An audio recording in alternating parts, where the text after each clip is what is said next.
Hey, Pastor Steve Waldron, I hope you're having a great day in Jesus.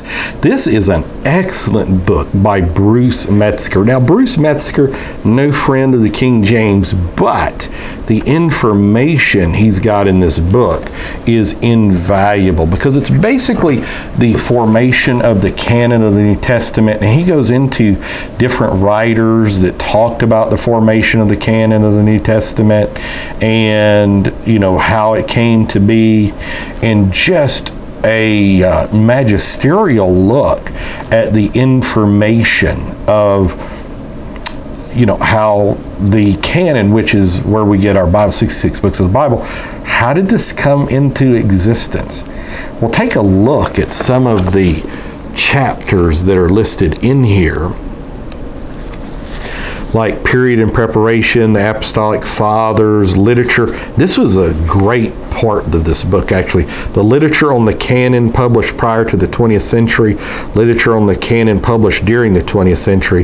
That's almost invaluable.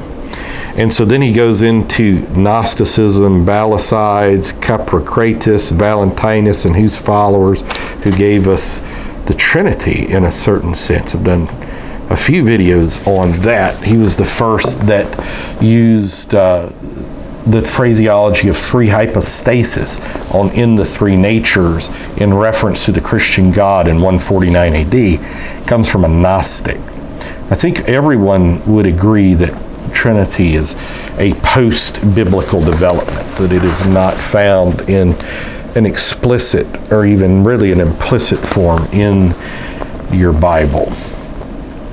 And that's the reason I believe in one God, Jesus Christ, God in flesh.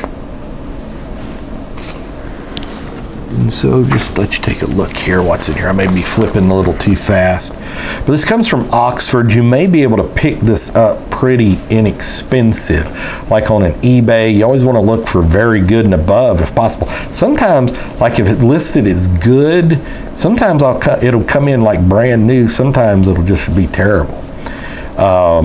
Very good normally is really good with rare exceptions, but this is 326 pages, a lot of footnotes, but just for learning things on the canon, this would be a very good book to start. So again, I've come to different conclusions on the biblical text. I do appreciate Metzger like quoting Lawrence Vance and Double Jeopardy, one of his books. I'm not sure if it's this book or not. So he does give credence to truth, it seems, a lot of times where truth is found. Him admitting that the story of Erasmus is wrong, that Erasmus wasn't offered a manuscript by Roman Catholics. That was just a total fabrication. De Jong comes out with that. So the canon of the New Testament, its origin, development, and significance. God bless. Talk with you later in Jesus' name.